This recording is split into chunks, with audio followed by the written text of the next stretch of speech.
നമസ്കാരം, ഋഷിപ്രപ്നം ചാനലിലേക്ക് ഏവർക്കും ഹൃദ്യമായ സ്വാഗതം.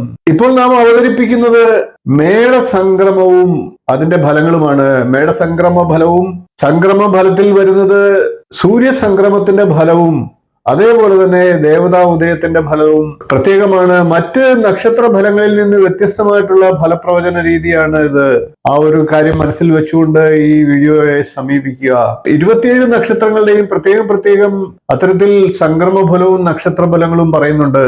ഇപ്പോഴത്തെ ഗ്രഹസ്ഥിതി പ്രകാരമുള്ള നക്ഷത്ര ഫലങ്ങളും പ്രത്യേകമായിട്ട് ഈ വീഡിയോയിൽ തന്നെ പറയുന്നുണ്ട്. അതുകൊണ്ട് തന്നെ നല്ലൊരു വീഡിയോ ആണ്, നിങ്ങൾക്ക് ഏവർക്കും പ്രയോജനപ്പെടും എന്ന് വിശ്വസിക്കുന്നു. ദേവതാ ഫലവും സംക്രമ ഫലവും നക്ഷത്ര ഫലവും ഒക്കെ പരസ്പരം വ്യത്യസ്തങ്ങളായിരിക്കാം. എല്ലാത്തിലും നല്ലത് വരികയാണെങ്കിൽ അത് ആ നക്ഷത്രക്കാർക്ക് ഏറ്റവും ഗുണപ്രദവും, മധ്യമമാണ് എങ്കിൽ അതിനനുസരിച്ചും, ദോഷമാണെങ്കിൽ അതിനനുസരിച്ചുള്ള പരിഹാര കർമ്മങ്ങളും ചെയ്ത് വരുന്ന ഒരു വർഷക്കാലം മുന്നോട്ട് പോവുക. അതായത് മേടമാസത്തിലെ സംക്രമവും അതിനുശേഷം അടുത്ത മേടം വരെയുള്ള സംക്രമത്തിന് തൊട്ടു മുമ്പുള്ള ദിവസം വരെയുള്ള ഒരു വർഷക്കാലത്തെ ഫലമാണ് പറയുന്നത്. നമുക്ക് വീഡിയോയിലേക്ക് കടക്കാം. കൊല്ലവർഷം 1201 ആണ്ട് മേടമാസം 1 തീയതി വിഷു മുതൽ കൊല്ലവർഷം 1202 ആണ്ട് മീനമാസം അവസാനം വരെയുള്ള ഒരു വർഷത്തെ വിഷു സംക്രമ ഫലവും ദേവതാ ഫലവും നക്ഷത്ര ഫലവുമാണ് ഈ വീഡിയോയിലൂടെ പ്രതിപാദിക്കുന്നത്. അതായത് 2026 വിഷു മുതൽ അടുത്ത വിഷുവിന് തൊട്ടു മുമ്പുള്ള ദിവസം വരെയുള്ള ഒരു വർഷക്കാലത്തെ സമ്പൂർണ്ണ ഫലം. ഇപ്പോൾ നമുക്ക് തിരുവാതിര നക്ഷത്രക്കാരുടെ ഒരു വർഷക്കാലത്തെ വിഷു സംക്രമ ഫലത്തെ പരിശോധിക്കാം. ഇനി നമുക്ക് തിരുവാതിര നക്ഷത്രക്കാരുടെ വിഷു ഫലത്തെ പരിശോധിക്കാം. തിരുവാതിര നക്ഷത്രക്കാർക്ക് മദ്യശൂലമാണ്. അതുകൊണ്ട് തന്നെ ബന്ധുനാശം, സ്വജന വിരോധം, അപമാനം, മനക്ലേശം എന്നിവ ഫലമായി പറയണം. ദേവത ബ്രഹ്മാവാണ്. അതുകൊണ്ട് തന്നെ ഗുണദോഷ സമ്മിശ്രമായിട്ടുള്ള ഫലങ്ങളാണ് ലഭിക്കുക. ഇനി നമുക്ക് തിരുവാതിര നക്ഷത്രക്കാരുടെ വരുന്ന വിഷു വർഷത്തെ സമ്പൂർണ്ണ നക്ഷത്ര ഫലത്തെ നോക്കാം. തിരുവാതിര നക്ഷത്രത്തിൽ ജനിക്കുന്നവർ ധനം, ഐശ്വര്യം എന്നിവയുള്ളവരായിരിക്കും. പരോപകാരം ചെയ്യുന്നതിൽ മടിയുള്ളവരും ഉപകാരസ്മരണ കുറവുള്ളവരുമായിരിക്കും. സ്ത്രീകൾ ഭംഗിയുള്ള കണ്ണുകളോടുകൂടിയുള്ളവരാണ്. പണ്ഡിതയാണെന്ന് മേനി നടിക്കുന്നവരുമായിരിക്കും. 9 വയസ്സുവരെയുള്ളവരാണെങ്കിൽ ദേഹദുരിതം, ദാരിദ്ര്യം ഇവയൊക്കെ ഉണ്ടാകാം.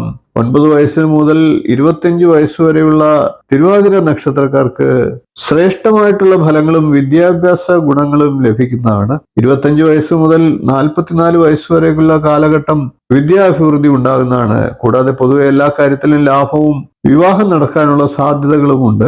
44-നും 61-നും ഇടയ്ക്കുള്ള തിരുവാതിര നക്ഷത്രക്കാർ പടിപടിയായിട്ടുള്ള ഉയർച്ച ഉണ്ടാകുന്നതാണ്. 61 വയസ്സ് മുതൽ 68 വയസ്സുവരെ പ്രായമുള്ള തിരുവാതിര നക്ഷത്രക്കാർ പല വിധത്തിലുള്ള ദുഃഖങ്ങൾ, സ്വജനനാശം മുതലായവ അനുഭവത്തിൽ വന്നേക്കാം. കൂടാതെ ദുരിതഫലങ്ങളും ഉണ്ടാകാം. 68 വയസ്സിന് ശേഷമുള്ളവരാണെങ്കിൽ രാജബഹുമാനവും സുഖം എന്നിവയൊക്കെ വർദ്ധിക്കുന്നതാണ്. അതോടൊപ്പം തന്നെ ശ്രേഷ്ഠ ഫലങ്ങളും ധാരാളം ഉണ്ടാകാം. തിരുവാതിര നക്ഷത്രക്കാരെ സംബന്ധിച്ച് ശനി 10ാം ഭാവത്തിലും രാഹു 9ാം ഭാവത്തിലും വ്യാഴം ജന്മരാശിയിലും 2ലുമായി സഞ്ചരിക്കുകയാണ്. അതുകൊണ്ട് തന്നെ പലതരം പ്രശ്നങ്ങളെ അഭിമുഖീകരിക്കേണ്ട സാഹചര്യങ്ങൾ വരാം. ക്ഷമയും സഹനശീലവും പരീക്ഷിക്കപ്പെടാം.